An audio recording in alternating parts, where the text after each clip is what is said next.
पांचों बहनें चली गईं, गांव गांव में जाके पता करी तो 7 भाइयों ने जो समाज के लिए काम किया था वो काम दिखता था, लेकिन भाई नहीं मिले। पांचों बहनों ने भी संकल्प कर लिया कि जब तक हमको भाई नहीं मिलेंगे तो हम भी घर नहीं जाते, हम भी समाज के लिए काम करेंगे, सेवा करेंगे। तो पांचों बहनें मिलकर ये भी समाज की सेवा में लग गई। तो जो पहले मैंने बताया था पंडरीदाई, पुंगुरदाई, मुंगुरदाई, कुशारदाई, चुंडूरदाई, ये 5 बहनें हैं। तो जो पंडरी और पुंगारदाई है ये दोनों कहने लगी हमारे जो गोंड समाज के लोग हैं वो खेती किसानी करते हैं लेकिन अनाज को इकट्ठा करके नहीं रखते।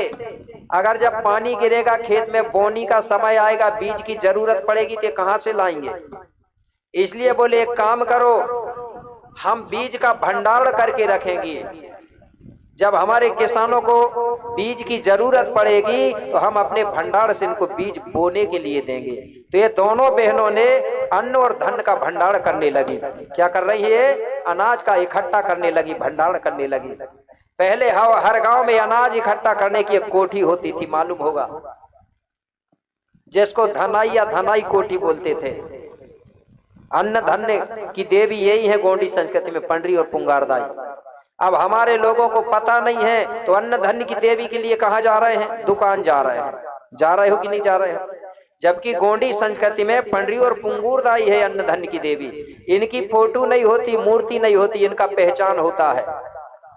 हो सकता है आपके घर भी होगा पहचान, में बता रहा हूं कहाँ है इसका पहचान। जब हमारी बेटी दुल्हन बनती है तो उसका जो चौक बनाया जाता है, जो पटा रखा जाता है जब वो हल्दी चढ़ाने के लिए, उसके पीछे एक कोठी होती है अनाज भंडार की, होती है ना। तो जो कोठी होती है वहां हल्दी और धान ऐसा छाप दिया जाता है, देखे हो? पीछे होता है क्या निशान? हल्दी और धान या अनाज को ऐसा छापते हैं। तो दुल्हन ऐसा हाथ लेके और ऐसा लगाती, वहां लगाते हैं, वो क्या है जानते हो कि नहीं जानते? वो दुल्हन अन्न धन्य की देवी से कहती है, अन्न धन्य की देवी पंडरी और पुंगारदाई, आज मेरे माता पिता मुझे घर से छोड़ रहे हैं, मैं अपने ससुराल में कभी भूखे पेट ना सोऊं, ऐसे मुझ पर कृपा बनाई रखना। ऐसा करके वो रोती है और पंडरी पुंगारदाई से निवेदन करती है। तो ये सीके में अभी करते हैं कि नहीं करती है? ओबीसी में भी देखा हूं मैंने। तो इसका मतलब है हम सब एक समाज के लोग थे, हमारे में छुआछूत भेदभाव नहीं चलता था। भेदभाव बनाने वाले और हमको अलग अलग करने वाले वो विदेशी है, उन्हीं को बोल रहा था उनकी पहचान करो। वही हमारे दुश्मन है कि नहीं है जिसने हमको जातियों में फोड़ा? जो हमको पढ़ने नहीं देता वो दुश्मन है हमारा का मित्र है? बताइए। डॉक्टर भीमराव अंबेडकर जब स्कूल में पढ़ता था तो बाहर बैठ के पढ़ता था, पानी पिलाते थे तो ऐसा करके हाथ लगा के ऊपर से पानी कुड़ेलते थे। तो जो डॉक्टर भीमराव अंबेडकर को पढ़ने नहीं देते थे वो बताइए दोस्त होंगे कि दुश्मन होंगे? मगर वही तो नहीं सोच जान पा रहे हैं ना लोग कि वो कौन है हमारे दुश्मन। तो इस प्रकार से मेरे भाई पंडरी और पुंगारदाई का वो निशान है। आप जो बाजार की मूर्ति लाओगी उससे मिलेगा धन? उसने तुमको चूतिया बना दिया। उसको मालूम है भारत के लोग अनपढ़ हैं, भोले भाले हैं।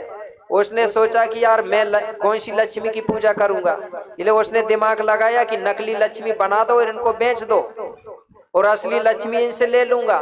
तो तुमको दिया नकली लक्ष्मी और उसने ले लिया तुमसे असली लक्ष्मी। तो रात को करता है वो पैसा की पूजा और तुम करते हो पुतरिया की पूजा। दिमाग से उसने लक्ष्मी लिया कि नहीं तुमसे? गोंडों में ऐसा नहीं, मैं बता रहा हूं। जब लक्ष्मी पूजा होगी ना, अन्न धन की कैसे करना, सफेद कपड़ा लेना, ठीक है ना, एक कपड़ा में पैसा रख देना, एक कपड़ा में अनाज रखना, जो नया अनाज आता है, ठीक है, नया अनाज धान आ जाती है, धान आती है, मक्का आता है। एक में अनाज रख देना नया और एक में पैसा रखना।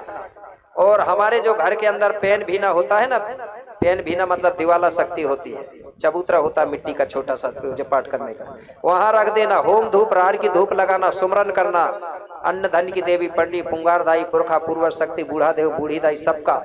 और पूजा पाठ करके पैसों की पोटली अलग बना लेना और अनाज की पोटली अलग बनाना। तो अनाज की जो पोटली है उसको अनाज भंडार में रखना और पैसा की पोटली है जहां पैसा रखते हैं वहां रखना। कैसा पैसा नहीं ठहरता है आपका? तुमने नकली ले आई है, उसकी पूजा कर रही है, कान पूंछ टूट गए तो घर के पीछे पड़ी है, तो ऐसा ही पैसा भी होगा। ठीक है ना? ऐसा हमारे गौड़ लोग अन्न धन की पूजा करते थे। जब भूख लगेगी तो अनाज खाओगे कि नहीं खाओगे? खाओगे ना। जब कोई चीज की जरूरत रहेगी तो पैसा दोगे दुकानदार को, तब देगा कि नहीं? अच्छा, पुतरिया को लाके फिर 2 बार बेच के बताना, 1 रुपया की भी नहीं होगी फिर वो। ठीक है ना? और मैं आपको बता रहा हूं, असली लक्ष्मी आप हो, जिंदा लक्ष्मी, और देवता ये बैठे हैं, हो कि नहीं हो? पैसा ठहरने का एक उपाय बता रहा हूं।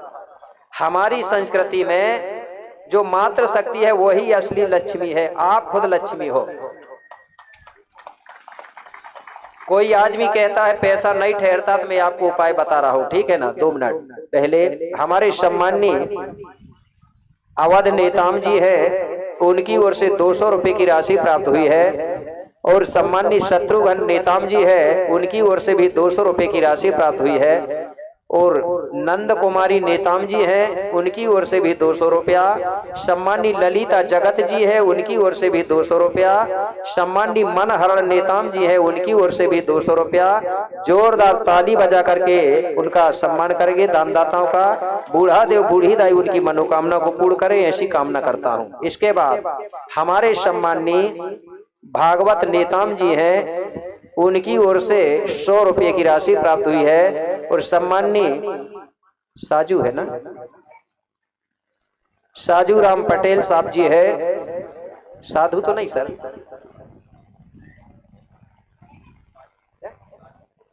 हमारे सम्माननीय साजू राम पटेल साहब जी है, उनकी ओर से 45 रुपया। बहुत बहुत धन्यवाद, जोरदार ताली से सम्मान करेंगे। और इसी बीच में हमारे सम्माननीय जगत परिवार की ओर से सम्माननीय नारायण सिंह जी है, और लक्ष्मीन बाई हैं, और आकाश, विकास और डिगेश्वरी, पूरे परिवार की ओर से 200 रुपए की राशि प्राप्त हुई है। जोरदार ताली से सम्मान, सबकी मनोकामना पूर्ण हो। बहुत बहुत धन्यवाद। तो मैं बता रहा था, आज भी इसका प्रमाण है। हमारे गोंडी संस्कृति में जब दूल्हा दुल्हन बनते हैं तो दूल्हा दाहिनी तरफ बैठता है। ठीक है ना?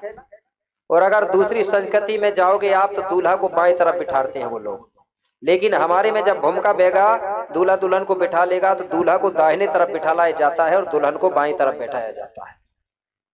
और कोई भी बैठक व्यवस्था हो, अब इधर तो 3 ही भाग बने हैं तो समझ नहीं आ रहा है। दाहिने तरफ कभी भी मंचों में पुरुष बैठते हैं और बाएं तरफ महिलाएं। ठीक है? तो एक आदमी कोई खड़ा होगा, आप हो जाओ खड़े, ऐसा घूम। इनका जेब देखना कौन सी तरफ बना है, ऐसे घूमो ना, ऊपर वाला जेब देखो कौन तरफ बना है। हर हमेशा जेब जो होता है बाएं तरफ होता है। भली आज फैशन में डबल होने लगे, तिबल होने लगे, ठीक है, लेकिन हर हमेशा जेब का नियम है बाएं तरफ। तो हमको कभी भी पैसा किस तरफ रखना है? बाएं तरफ बनाई है ना रखने के लिए। तो बाएं तरफ रखने का मतलब है कि हमारा जो बायां अंग होता है वो कौन होता है? मातृ शक्ति होती है कि नहीं होती? इसलिए कभी भी पैसा कमाओगे तो रखने के लिए किसको दोगे? अपनी पत्नी को अगर दोगे तो आपके पास पैसा जल्दी खर्च नहीं होगा। आज भी आप प्रमाण करके देख लो। 100 रुपया वो 1000 रुपया पुरुष रख ले और 1000 रुपया मातृ शक्ति रखते, सबसे पहले पैसा किसका खर्च होगा? किसका होगा? पुरुष का होगा ना। इसलिए आप ईमानदारी, जब तक पति पत्नी के बीच में ईमानदारी नहीं होगी, एक दूसरे पर विश्वास नहीं होगा, तब तक पैसा नहीं ठहर सकता। इसलिए सभी लोगों से निवेदन है, जो परेशान है पैसा नहीं ठहर रहा है तो अपनी पत्नी को ईमानदारी से पैसा दे देना, बराबर पैसा रुकेगा आपके पास। जब लगेगा तो भली मांग लेना, ठीक है? ये करके देखना, 1 साल में फर्क पड़ेगा। ये प्रैक्टिकल वाली बात बता रहा हूं मैं कि उस चीजों का सर्च करते रहता हूं, ठीक है? और आप भी ईमानदारी रखना, नहीं तो कई कई ऐसी भी होती है, इधर से पति दे रहा हो, इधर से और किसी को दे रहे हैं, ये भी गड़बड़ हो जाएगा, ठीक है? तब पैसा, तो इसलिए जेब बाईं तरफ होता है। आप जिंदा हो, लक्ष्मी हो और ये देवता है। तो इस प्रकार से पंडरी और पुंगारदाई है, गोंडी संस्कृति के अनुसार ये अन्न धन की देवियां हैं। किए हो नोट आपने? नाम रहेगा तब तो पूजा करोगे। इसके बाद जो मुंगुरदाई है, तीसरा नंबर की बहन, मुंगुरदाई जो है ये मेड़ों की देवी बनी है। हमारा गांव का जो क्षेत्र होता है ना, मेड़ होता है, इसका पता कब चलता है, जब आप बारात लेके जाते हो तो जो बेगा या भूमका होता है वो बारात वहीं रोकता है। कहाँ? जहां ये मुंगुरदाई होती है उसको मुंगुरदाई नहीं बोलता, वो उसको मेड़ों की मिड़वैया दाई बोलता है, मेड़ो दाई करके बोलता, वहां बारात रोकता है बेगा। और वो मेड़ो दाई से कहता है, हे मुंगुरदाई मेड़ो दाई, हमारी बारात जा रही है, हमारी बारातियों को कुछ नहीं होना चाहिए, जब हम वापिस होंगे तो तुझे हम फल फूल प्रसाद चढ़ाएंगे। ये वो मुंगुरदाई से मिन्नत करता है, तो वो नाम नहीं लेता, वो मेड़ो दाई बोल के पूजा करता है कि नहीं करता? ये वहां रहती है, उसकी भी फोटो नहीं होती, मूर्ति नहीं होती, बाजार में नहीं बिकती। इसके बाद जो कुशारदाई है, कुशारदाई जो है हमारे समाज में जो कुआं होता था जहां से हम पानी भरते थे उसको हम पनघट बोलते थे ना, क्या बोलते थे?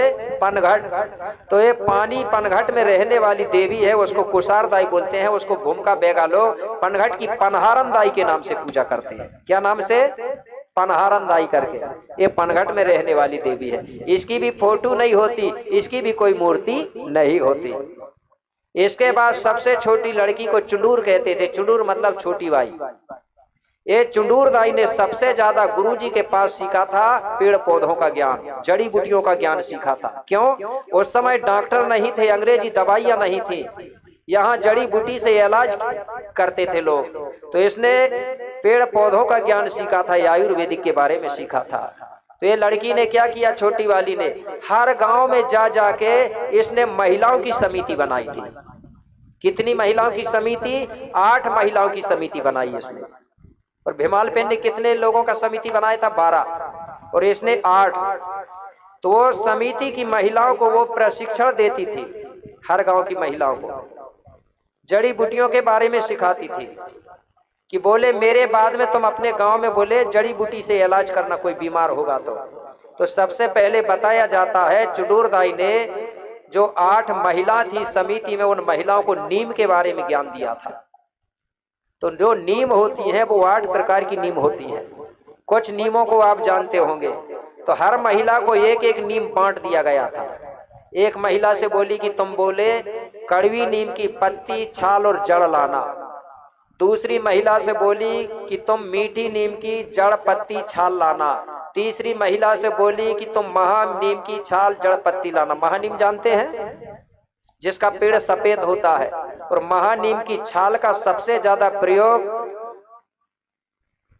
जिसको वो कौन सी बीमारी बोलते हैं, बवासीर भी बोलते हैं, ठीक है ना, वो बवासीर में उसी का छाल को प्रयोग ज्यादा किया जाता है। और वास्तविक में ठीक होता है, लेकिन परहेज करना पड़ता है, उसका नियम होता है लाने का। सिंपल भी लोग लाते हैं, आपको बता दे रहा हूं, अगर आपको हो गया हो तो आप करके देख लेना।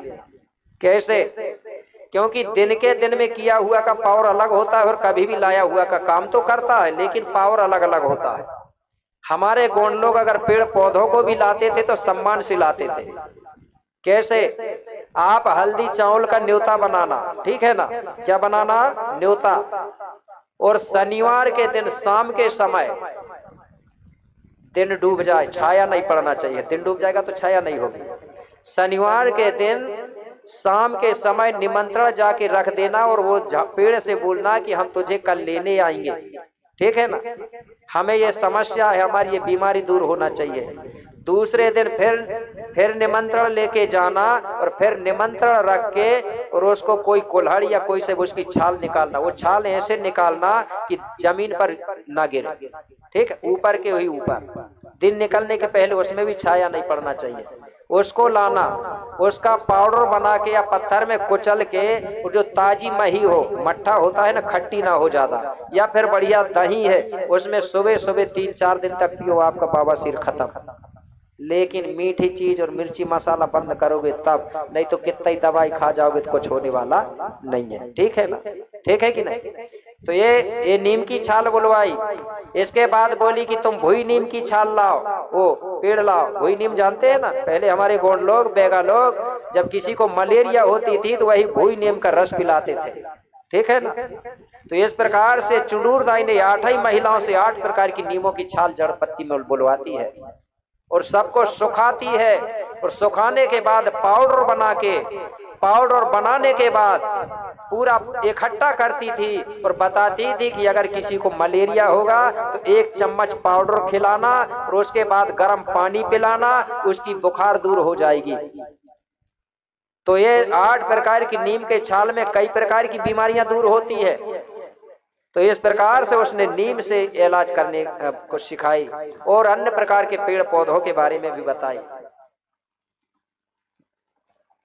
इस प्रकार से उन्हें आयुर्वेदिक का ज्ञान दिया। ठीक है, तो इस प्रकार से वो दूसरे गांव चली गई।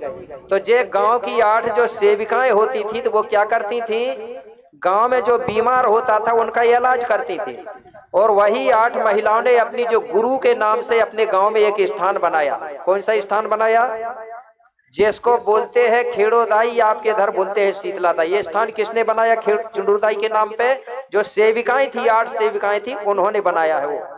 तो हर गांव में समिति बनी थी, तो हर गांव की महिलाओं ने अपने अपने गांव में अपनी चुंडुरदाई के नाम पे एक स्थान बनाया। उस स्थान को शीतलादाई बोलते हैं आपके इधर, हमारे इधर उसको खेड़ोदाई बोलते हैं।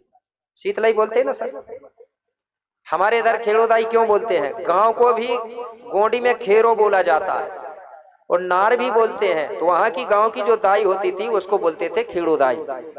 तो जो खेरोदाई है, शीतलादाई है, ये बीमारी को दूर करने वाली देवी है। अगर गांव में कभी बीमारी आती थी तो हमारे गोंड लोग क्या करते थे, सभी लोग इकट्ठे बैठ करके और प्रस्ताव रखते थे, बोले गांव में महामारी बीमारी है, सभी समाज के लोग हर घर से एक महिला नहा धो करके और बोले सुबह मंगलवार के दिन जल चढ़ाएगी। तो 5 मंगलवार तक जल चढ़वाते थे। कितने मंगलवार? 5 मंगलवार। हर घर से अगर एक महिला पानी चढ़ाने जाती है, जल चढ़ाने खेड़ोदाई में ना, तो 5 मंगलवार के अंदर गांव में अगर कोई बीमारी है जो डॉक्टरों से दूर नहीं हो रही है, दवाइयों से दूर नहीं हो रही है, तो समझ जाओ ये काम करना चाहिए, तो ये बीमारी हट जाती है। तो ये इलाज करने वाली देवी है। कुछ दिनों के बाद में ये जो 8 सेविकाएं थी वो भी पेनवासी हो गई। तो गांव के लोगों ने उनका भी स्थान गांव में बना दिया। तो खेड़ोदाई के आसपास, शीतलादाई के आसपास 8 सेविकाओं का स्थान भी होता है। आपके इधर नहीं मिलता मुझे, लेकिन हमारे इधर कई जगह है। तो इस प्रकार से चुंडुरदाई और 8 सेविकाएं कितनी हुई? 9 हो गई ना, 9 हुई ना। लेकिन ये चुंडुरदाई सगी बहन कितनी है? 5 है। और इधर उसने सेविकाएं 8 बनाई और चुंडुरदाई तो 9 हो गई। इसलिए आज भी इसका हमारे समाज में जब जवारे बोते हैं ना जवारे, तो जैसे ही 5 दिन होते हैं तो 5वां दिन में खेरोदाई चुंडुरदाई की सगी बहनें 5 थी, इसलिए 5वां दिन में पंचमी माना जाता है। पंचमी क्यों मानते हैं? क्योंकि ये बहन सगी 5 है, इसलिए पंचमी माना जाता है। इसके बाद पंचमी के बाद में फिर मुख्य पूजा कब होती है? अष्टमी को। अष्टमी क्यों मानते हैं? क्योंकि चुंडुरदाई की जो सेविकाएं हैं वो 8 हैं, तो 8 सेविकाओं की पूजा अष्टमी को होती है और पंचमी को 5 बहनों की पूजा होती है। इसके बाद में जवारे ठंडी हो जाती है, फिर नहीं होती पूजा, नहीं होती ना। और जो बाजू में जो बांस के वो होते हैं ना, जवारे बोते हैं ना, एक तरफ 3 होते हैं और एक तरफ 2, वो 5 भूमिकाओं के नाम से बोते हैं। हमारे लोगों को दूसरे लोग बहका रहा है, बोले 5 पांडवा के नाम से बोलते हैं, ऐसा बोलने लगे लोग। कौन से पांडवा बता रहा है? वो अर्जुन नकुल सहदेव वाले, जबकि अर्जुन नकुल सहदेव के नाम से नहीं बोते वो। हमारे जो 5 भूमिका है उनके नाम से। कौन से 5 भूमिका? नारायण सूर भूमिका, कोलासूर भूमिका, हीरा ज्योति भूमिका, मनको सुंगाल भूमिका और तुर्पुराय भूमिका, इनके नाम से जमारे बोया जाता है। ये अर्जुन नकुल सहदेव बहुत बाद की बात है, उसके पहले भी जमारे बोया जाता था। और जो नींबू टांगते हैं, ऊपर टांगते हैं ना नींबू के फल, वो 5 बहनों के नाम से 5 नींबू टांगा जाता है। इस प्रकार से हमारे वो मरावी परिवार के जो लोग हैं, भूरा भगत और कोतिमा के जो बेटा बेटी, उन्होंने समाज की सेवा किया, तो आगे चल करके हमारे की ग्राम के देवी देवता बने। ठीक है ना? बोलिए शीतला ताई ना। मुठुआ बाबा रास्ता बतावे, भीमाल बाबा पानी गिरावे। जो भीमाल पेन बाबा है ना, इसने महारुइके के पास यंत्र तंत्र मंत्र सीखा था। आज जो हमारे आप लोगों के इधर भी होते होंगे, जो बरसात में, जो वर्षा में जो पत्थर गिरते हैं ना, ओला गिरते हैं कि नहीं गिरते? ओला जो गिरते हैं, पत्थर गिरते हैं पानी के साथ, उनको भी रोकने की ताकत होती थी बेगांव में। अगर वो चाहे तो एक जगह से वो पत्थर को निकाल देते थे रास्ता से, किसकी धुआई लगती थी वहां? यही भीमाल पेन की धुआई लगाया जाता है, ठीक है ना। जो वर्षा और बदल का देवता होता है भीमाल पेन। और आज हमारे गोंड लोग भूल गए हैं जल का देवता कौन है। आज हमारे लोगों को बताया गया कि जल का देवता इंद्र है। मेरे भाई, गोंडी मत के अनुसार जल का देवता कौन है? जो मेंढक होता है, मेंदरिया होती है, उसको गोंडी में पन्नी रानी बोलते हैं, जो जल शक्ति होती है। जब पानी नहीं गिरता था तो हमारे गोंड लोग मेंढक पकड़ के लाते थे कि नहीं, आपको मालूम होगा। और मूसल में बांध के गांव में घुमाते थे और गीत गाते थे, मिंदो रानी पानी गिराए, ऐसा कुछ बोलते थे, तो पानी गिरता था। अब हमारे लोग उसको भूल गए और इंद्र को कह रहे हैं जल के देवता। तो मेंढक है, वो है जल की शक्ति, ठीक है ना। तो इस प्रकार से मेरे भाई, मैंने आपको जो गोंडी गाथा के माध्यम से ग्राम के देवी देवता का गाथा सुनाया। इस प्रकार से हमारे ग्राम में देवता बने, तो इनको मानना चाहिए। इनको ही मानने से हमारा गांव सही रहेगा, हमारे घर में सनी बरकत रहेगी। और आप इनको छोड़ करके दूसरे बाहर के देवी देवताओं में जाओगे तो आपको कभी सुख मिलने वाला नहीं है। गांव के देवतन को मजबूत करो। इस प्रकार मैं इस गाथा को यही पर विराम दे रहा हूं और 10 मिनट के लिए थोड़ा सा इंटर ले रहा हूं।